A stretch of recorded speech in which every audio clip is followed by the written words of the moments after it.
Ininspeksyon ni Pangulong Ferdinand R. Marcos Jr. ang Pasig Marikina River Channel Improvement Project Phase 4 sa Barangay Santo Niño, Marikina City.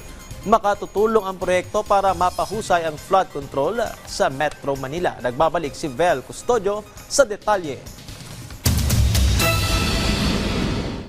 6 na dekada nang naninirahan sa Marikina City si Javier.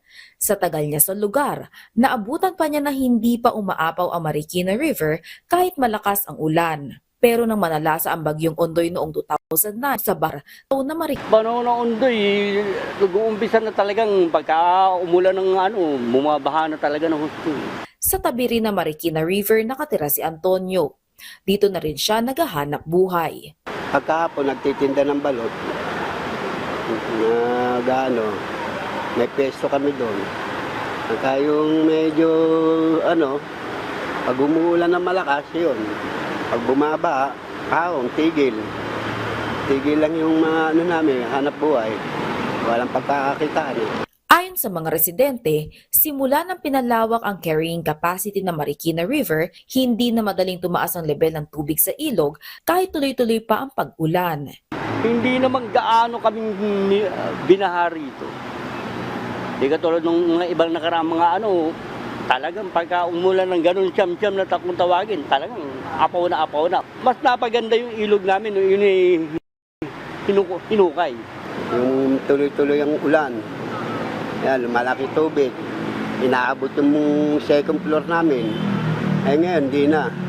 Hanggang tuhod na lang. Pinangunahan ni Pangulong Ferdinand R. Marcos Jr. ang inspeksyon sa Pasig Marikina River Channel Improvement Project Phase 4 sa Barangay Santo Niño, Marikina City. Makatutulong ang proyekto para mas pahusayin ang flood control sa Metro Manila, partikular ang Marikina, Pasig at Quezon City. Patuloy ang paglalagayan ng slope protection sa Marikina River na umaabot hanggang sa Pasig River. Mula sa 50 meters ay pinalawak pa ng 100 meters ang carrying capacity ng Marikina River. Patuloy din ang pagpapalalim sa ilog mula sa dating 15 meters, ngayon ay umaabot na hanggang sa 19 to 20 meters at target pa ng pamahalang lungsod ng Marikina na paabutin ang lalim ng ilog ng 21 meters na kasing lalim ng ilog noong panahon ng bagyong Ondoy. Nasa halos 8 kilometro ang Pasig Marikina River Channel Improvement Project Phase 4. Sakop nito ang Santo Niño Bridge hanggang Cainta Floodgate at Marikina Gate Control Structure. Ongoing din ang proposed flow-through dams at retarding basins. Patuloy ang pagtutulungan ng Department of Public Works and Highways at Japan International Cooperation Agency o JICA para sa proyekto na target matapos sa 2031. Ayon kay DPWH Secretary Manuel Bonoan, naisumitid na ng ahensya sa opisina ng Pangulo ang lahat ng ipinakolekta ni Pangulong Marcos Jr. na flood control projects ng DPWH regional offices. Ito ay kasunod ng utos ng Pangulo sa kanyang State of the Nation address para paimbestigahan ang anumang anomalya sa flood control projects. I have already instructed all our regional and district offices to inventory and submit a status report on all the flood control projects.